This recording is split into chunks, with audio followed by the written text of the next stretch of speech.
মাছের মাথা দিয়ে বাঁধাকপি রান্নাটা কেমন হলো বলবেন। মাছের মাথা দিয়ে আজকে বাঁধাকপি করব, তার জন্য একটা মশলা করে নিচ্ছি। এখানে গোটা গরম মশলা আছে, আর একটা শুকনো লঙ্কা আছে, জিরে আছে, গোটা জিরে আছে, গোটা ধনে আছে। একটু তেলে নেবো, তারপর এটা গুঁড়ো করে নেব। মাছের মাথাটা ভেজে নিয়েছি, তারপরে কড়াইতে একটু সর্ষের তেল দিয়ে সাদা জিরে আর তেজপাতা ফোড়ন দিলাম। দেখুন ফোড়নগুলোর কালার চেঞ্জ হয়ে গেছে। এবার পেঁয়াজ কুচি দিয়ে দেবো। পেঁয়াজটা একটু তেলের সঙ্গে নাড়াচাড়া করে নেব। ঠিক এরকম হয়েছে ভাজা। এবার আমি আলুটা দিয়ে দেবো। আলুর সঙ্গে পেঁয়াজের সঙ্গে একটু ভাজা ভাজা করে নেব। লঙ্কা ছিঁড়ে দেবো, হলুদের গুঁড়ো, নুন আর হলুদ মিশিয়ে একটু ভাজা ভাজা করে নেব।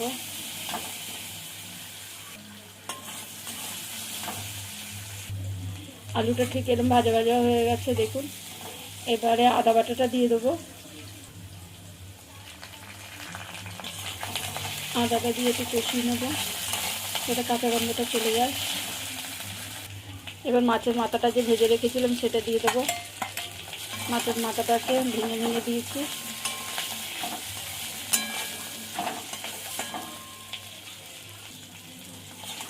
তো আলুর সঙ্গে কষিয়ে নিয়েছি। দেখুন বন্ধুরা, ঠিক এরকম কষানো হয়ে গেছে। এবার বাঁধাকপিটা দিয়ে দেবো।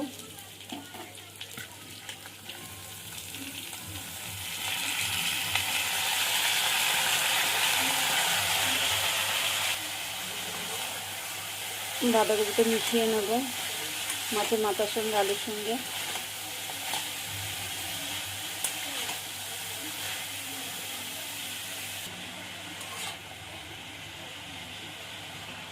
টমেটো দেবো।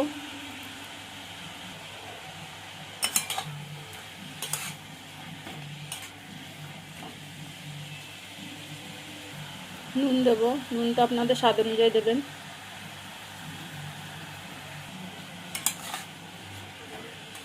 একটু মিশিয়ে নেব নুনটা বাঁধাকপির সঙ্গে।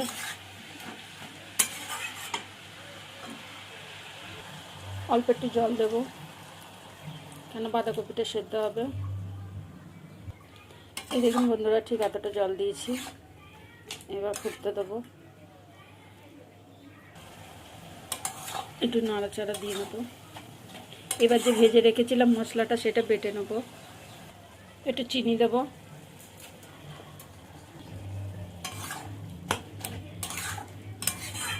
বাঁধাকপিতে একটু চিনি ভালো লাগে দিলে,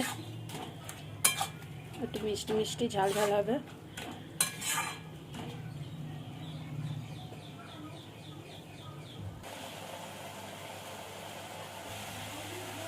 দেখুন বন্ধুরা, বাঁধাকপিটা প্রায় হয়েই এসেছে। এবার যে ভাজা মশলাটা করেছিলাম সেটা দিয়ে দেবো।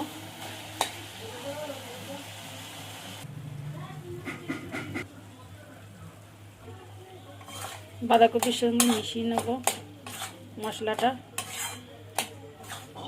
আটটু হবে। রেডি আমাদের মাছের মাথা দিয়ে বাঁধাকপি। দেখুন, এবার নামানোর আগে আগে একটুখানি ধনেপাতা দিয়ে দেবো। আপনারা তো অনেক রকমভাবে খেয়েছেন, এরকমভাবে একবার করে খাবেন, ভালো লাগে। ভিডিওটা কেমন লাগলো বলবেন। রান্নাটা ভালো লাগলে একটা লাইক কমেন্ট শেয়ার করে দেবে, পাশে থাকবেন। ভিডিওটা এতক্ষণ দেখবার জন্য অনেক ধন্যবাদ।